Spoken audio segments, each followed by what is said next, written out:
Hi everybody, I'm Dash Galaxy from the forums, and I'm going to be introducing some strategies about building teams, which might be useful if you're planning on entering Simon Strange's team building challenges thread on the forums. So we're going to be looking at Team 47 for our team card.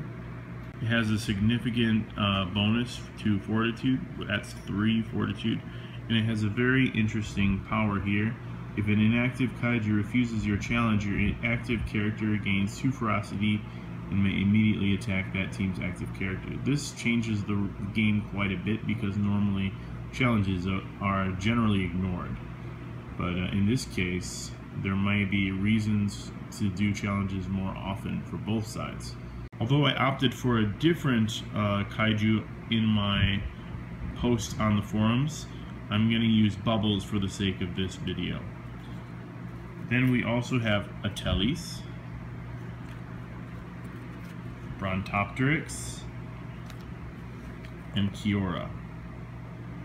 The first thing I need to look at is the fortitude of each of these kaiju. They should all have 4 fortitude. That is because the rules on the back of this card state that I need to select any 4 kaiju who have exactly 4 fortitude. For a savvy team builder though, it's not enough to just pick 4 random kaiju with 4 fortitude and call it a day. What you really need to look at are these attributes right here. Claws, wings, tail on this one. Teeth, wings, claws, and tail on this one. Claws, shield, and tail on this one. And armor on this one. Now obviously Bubbles is our odd man out here. Everybody else has both claws and tail, which is why Bubbles might not actually be a great pick for this hand, but I chose him to show something else later. On these cards here, these are combat cards, you can see a few little icons next to damage and toughness. This icon here means that you do bonus damage if you have a tail. Over here under damage you can see you have bonus damage if you have a claw and bonus toughness. If you have armor,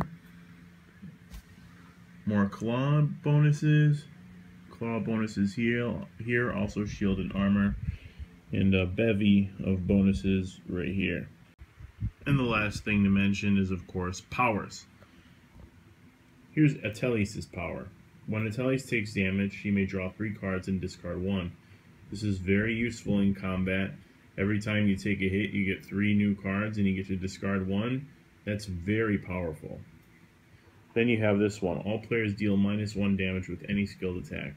This can be quite useful because it helps to mitigate a little bit of damage from your opponent because your team has only 4 base fortitude plus 3 from the team fortitude. Then this one here, Kiora's reckless attacks gain damage effect to draw 1 combat card. Again, this is quite nice because you get to draw combat cards fairly often, and just to show that you can build this way, plus 2 damage with reckless attacks. Now both of these receive damage from reckless attacks. There's also another card that I don't have on me that has a bonus to reckless attacks. And so I just wanted to show that that's another way to build as well, to look at common features and powers. And so in my case, I'm benefiting when I use moves like Frenzy and moves like Flail. For Bubbles, he does plus 2 extra damage, and for Kiora gets to draw an extra card every time she uses that kind of attack. Well, I hope that was helpful, and I hope that helps anybody who's thinking about entering the team building contest or challenge on the forums. I'm Dash Galaxy, and thanks for watching.